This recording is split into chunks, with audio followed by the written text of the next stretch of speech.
I feel like one thing that I want to leave behind is probably just the type of like person I am. Like I don't really want to just be like obviously being remembered as like a good player, that's great, but like also just like having a like leaving an impression of like who I am.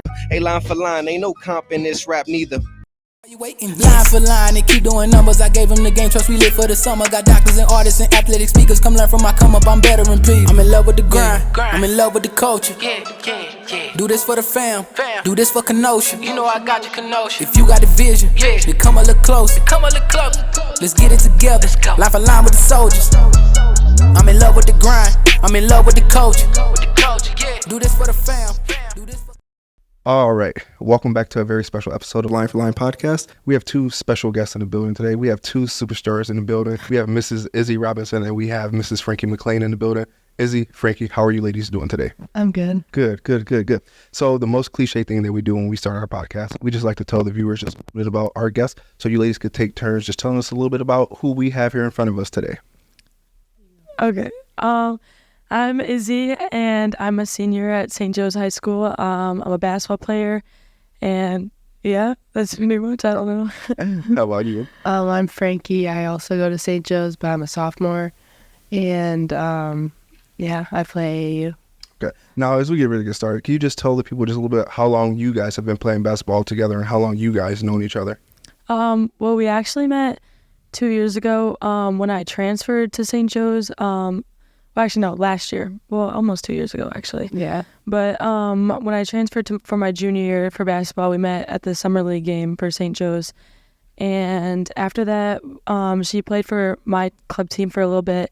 And then we stayed at school together. So we played the season last year. So been almost 2 years we've known each other. Yeah. How's it been looking since you guys have been out there on the court together? So like Shaq and Kobe, what would you guys would say it's like out there? I'd say we play pretty well together. I mean, we've had some like stuff in our program that's like made it kind of hard, but I think we play good together. Of course. Now, with you being a senior, getting ready to leave the program, what piece of advice that you would leave behind for the younger generation and things to keep them going and help keep them motivated? Just to like stay consistent. Like even if like you're having like a hard day, like just to go and get that work in, like that's all that really matters. Because if you stay consistent and disciplined, like it'll show on the court. And whether it's like during school or off season, like you just always got to keep working and to like just never let like a coach like take you down, because we kind of struggled with that the past seasons. But to just like do your own thing, really. I mean, you have what to prove to yourself and to others. So I mean, you can show it. Of course. Now, with you being part of the generation that's still behind, still attending the school, what will be some things that you've learned from the older generation, being able to watch them play, hear their motivations that they give, and just see them on the court? Definitely like how to get through, like when you have like tough like situations, like especially on the mental part of it. Because, I mean, she had some like injuries like before I knew her, but I've definitely seen like her like battle with the mental side, and I have as well. And like both of us just kind of getting through it and like helping each other get through it has helped a lot, because I mean, like you've heard like 90% of the game is mental. So it's like that's like a really big part of it. And like if you're not like confident in yourself and with who you're playing with, then you're not going to perform as well as you could. So just really making sure that that part of you is like where it's supposed to be, the skills will follow and show in the game. Of course. Now, Izzy, with you being able to be on the same stage as this rising star right here, what have been some things that you were able to see her grow from and things that you expect to see her to continue to work on? She's definitely grown, like, just as a person. I know she carries like a lot of pressure with her being like so popular, but sorry. But like she's grown with that, and she's handled it very well. And she just matured really, like, and she's matured in the game and like mentally and outside of it. Definitely she could work on probably just, oh my gosh, I don't even know. She's just, probably just not letting people like get in your way. Really, I feel like she struggles with that sometimes, whether it's like other teammates or other team or like people on the outside. Just kind of just do her. I mean, and I feel like she'll just grow from that. Of course. Now, Frankie, can you speak on a little bit of the criticism, scrutiny, all the things that you face with you being such a popular rising star? I mean, it's kind of like in our conference at least. I mean, I'm pretty known from like each school that we go to, and I don't really face a lot of like hate or anything. But like I know in our last season, during our playoff game, some of the kids in the stands are yelling like "stick to TikTok." Nah, bro, what? Yeah, They like made signs too. yeah, yeah, like some kids at Prairie like had a sign being like, and like they were yelling at me and stuff like that. And I mean, it's kind of easy for me to like ignore it, but I mean, especially in the start, it was like pretty bad, like having a bunch of people like know me, and like I wasn't used to that. And like I kind of just like accepted it, and I was like, even players in the NBA like have bad games. Like I would have a bad game, and then I would be like, all these people just saw me and they're all gonna think I suck. And I was like, that's actually not the case. Like you just have to like keep pushing through that, and like really, and at the end of the day, it doesn't matter what anyone else thinks. Of course. Now, when you say stick to TikTok, how many thousands of followers are you in deep now on TikTok when they say stick to TikTok? 'Cause I'm pretty sure you can't just have 20 followers and they say stick to TikTok. Yeah, I think now it's like 567,000. What the Yeah, she's up there like that. fuck? What? Over 500,000? Can you just tell us a little bit about how that happened and how that transpired? So it was last summer when it really started to like get bigger, and I would post just like dancing videos like before training or something. At one point, one of them blew up. That was like really just dumb. No. Aren't they all like that? Yeah. Funny. And then so that just kind of got big, and then they just all kind of kept doing really well. And then I became friends with some guys that played for Overtime. Oh, wow. Yeah, so then The Ellis brothers, No way, Yeah. bro. yeah. I'm sitting here with can I get your autograph? And then like the whole Rod Wave Elite thing with like Cam Wilder, like he was gonna get a girls team, and like he had like asked me to play on it. No. It never ended up working, but like just kind of like having all those connections, like a bunch of people were really like engaged in that, and it kind of just made it even go up more from there.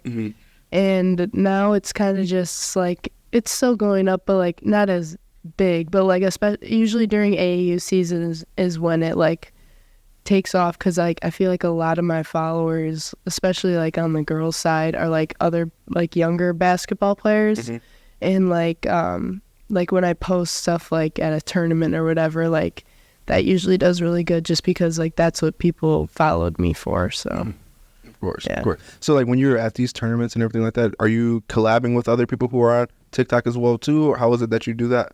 So I like know a few like other girls that are like not as much like big on TikTok, but like just really big in like the basketball like world, I guess. Like they have like a lot of the big offers and stuff like that. And so like I'm friends with a lot of them like through social media, but I haven't really collabed yet, just because usually when it'll be like hey, do you want to fly out? It's like in LA or something, and it's kind of like last minute, and I'm like 15. Yeah. Like I can't just fly out somewhere. So Of course. so not really yet, but I have a bunch of people like that. Maybe I could do something like that. That would be cool. Of course. So you guys heard it here first. If you're trying to collab with her, you gotta meet her at one of her events.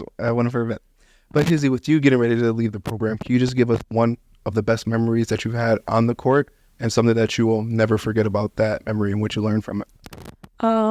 What my favorite memory probably from this season was I had a game winner. Nah. Yeah, against Talking after too, like were you talking that talk? Yeah, because it was an overtime too, so it was like a back and forth thing with the team, and it was against St. Thomas More for their senior night actually. Wow. So they thought they were gonna beat us, and I was like, no. Yeah. So it was actually off a Frankie shot, a your ball.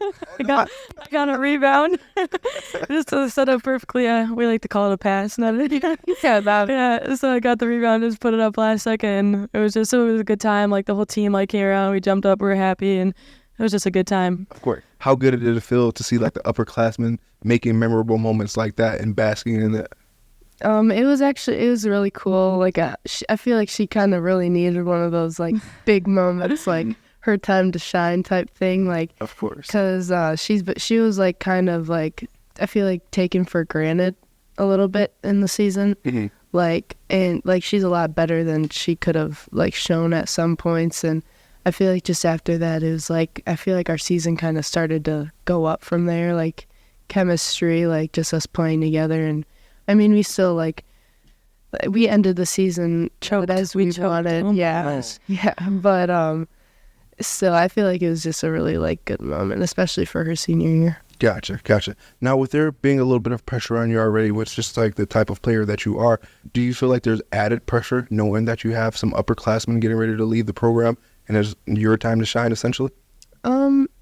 I mean, not so much. I mean, I feel like it's kind of just like I'm just gonna try and keep getting better. Like, it doesn't really like it matters who's with me, but like all I can really control is myself, and I just have to adjust to like different situations and people leaving. I mean, there's going to be more athletes coming in hopefully this next year. So hopefully we can just kind of keep building off of where we are now. Of course. Question for you, Mrs. Upperclassman. What are some things that we can expect from you moving forward now that you're getting ready to graduate from the program? I do plan on still playing basketball. Just Division 3. I have some offers. I haven't Just Division 3. Division 3, because you still the stuff True, there, it's right? still good. I haven't committed anywhere yet. I've been kind of going back and forth with a school closer to Chicago or like all the way in Tennessee. Mhm. So it's kind of a big thing I've been talking about with my family. But those are pretty much like the top two. But yeah, I will continue to play basketball throughout my collegiate career, and I do plan on studying like physical therapy Yeah. because, like Frankie said, I did go through some injuries. I need 3 knee surgeries actually. Oh my God. Yeah, 2 ACLs and then meniscus. So it's been Derrick Rose Jr. You know, yeah, no, for real. But yeah, it's been a long coming career, and I just want to help people the way I've been helped. So Of course, yeah. of course. Can you just help understand just the mindset of someone who's getting ready to leave a program and is still hungry to continue to play the game that they love so much?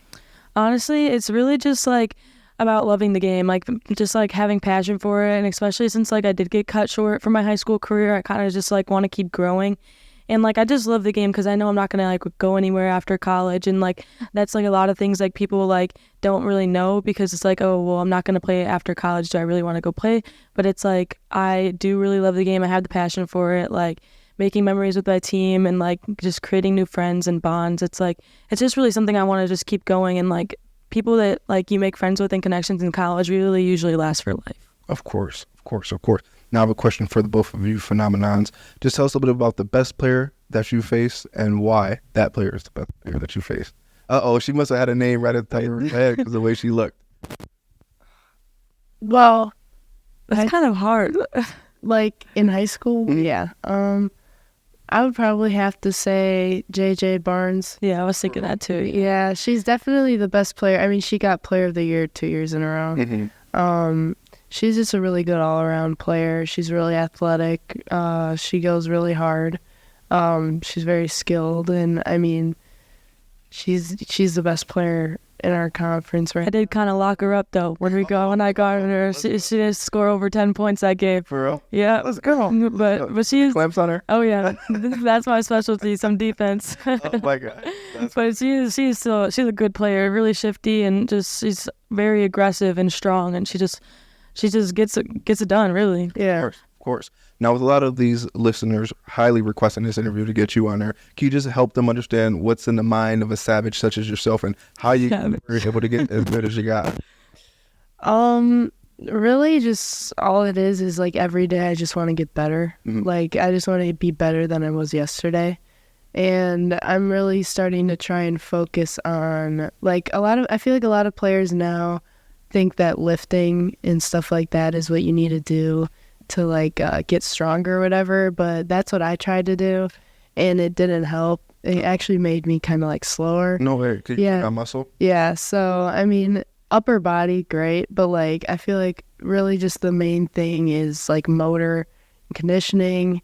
That's like really important. And then again, the mental side of the game. Like you have to like believe in yourself and think that like every time you walk on the court, you're the best player there.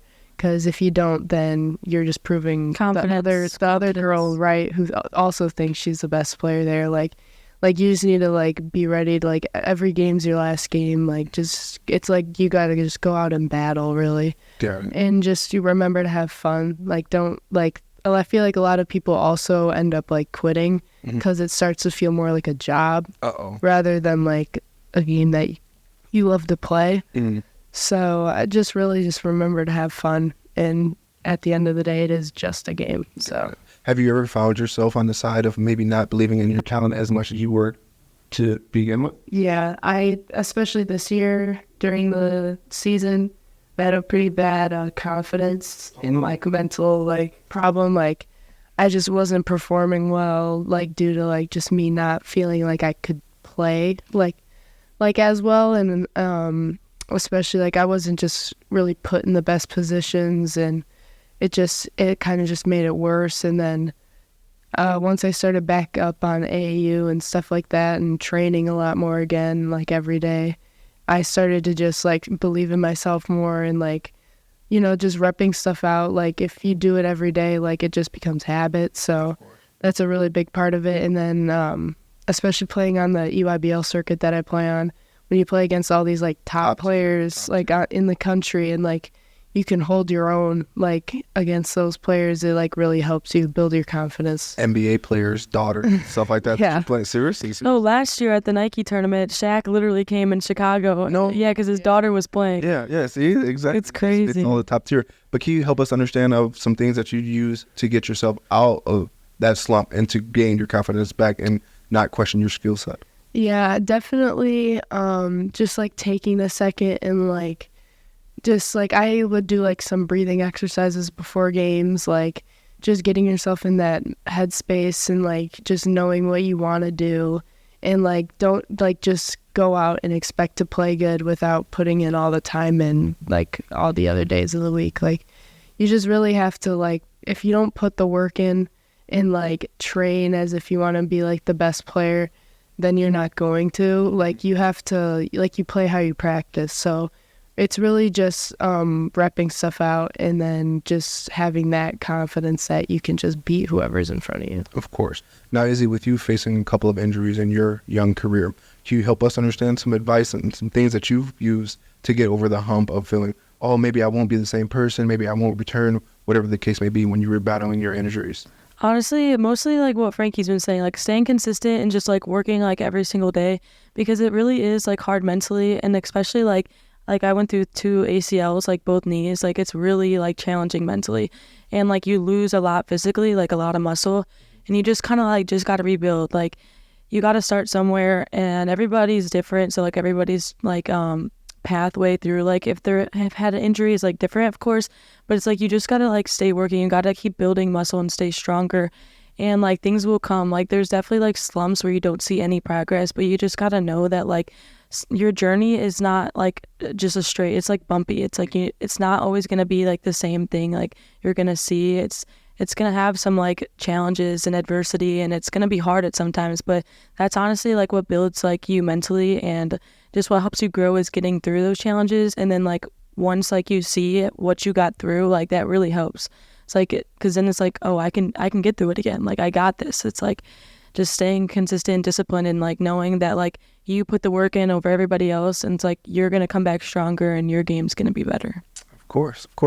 As you get ready to close out this phenomenal episode of Lifeline Podcast, can you ladies both share with us what's something that you want to be remembered for and the mark that you want to leave behind once you hang up the basketball shoes? I feel like one thing that I want to leave behind is probably just the type of like person I am. Like I don't really want to just be like, obviously being remembered as like a good player, like that's great, but like also just like having like leaving an impression of like who I am as a person on people, like whether it's like my teammates or like coaches. Like I just kind of want them to be like, yeah, like Frankie was a great player, but she was also just a great person. Like I just want to have like that positive impact on like whoever I'm around. And I also want to be remembered as like a hard worker, probably. Of course. How about you, ma'am? Definitely like adding off what Frankie said, and then I mean, I can't change it. Injuries are part of my life, part of my career. So I mean, honestly, like just being able to like work hard and like for what I have, and being able to persevere through hard times, and just knowing that like I'm a strong player and that like I can just get through things that come to you in life, and just like it being someone that people could like look up to for that. Like, oh, like she went through so many like hard things. It's like, okay, well, I kind of want to be like her type thing. You know what I mean? So it's like kind of like that. And then obviously good player, of course, that wouldn't hurt. But just being able to get through hard times and just showing like what strengths. And also like, I mean, I'm not a big like person that's going to go drop 30 points. So just knowing that like you can still affect the game of basketball doing things on like the defensive side, or like assisting or rebounding, like things like that. You don't have to always be like the person that's going to go drop 50 points in a game. Of course. Any special shout outs that you ladies would like to give out? I know you guys got a lot of fans and 500K followers on TikTok, but anyone you guys like to shout out, maybe say thank you, helped you get along the way? I would say thank you to my stepdad. He like pushes me every day to get better. And he really, like, when I was just going through the mental side of the game, I mean, he's not really one to like be like soft and be like, oh, it's okay. Like he's like no, like you have to push through it. Like everyone deals with, you know, a bad coach or a bad system or something like that. So you really have to just like, I don't want to say get over it, but like get over it and like push through, because like you can't just let someone else stop you from being great. Of course. For me, I'd probably say I'd shout out my mom. She's definitely been through it with me through everything, during all my hardships, all my recruiting, everything, and I definitely would not be the player or person who I am without her. Of course. Ladies and gentlemen, that's been Izzy Robinson. That's been Frankie Mclain. I'm your host with the most, Devon Booker. That was another episode of Line for Line Podcast. You calling or you listening, tune in every week. Line for line. Oh yeah, I'm going line for line.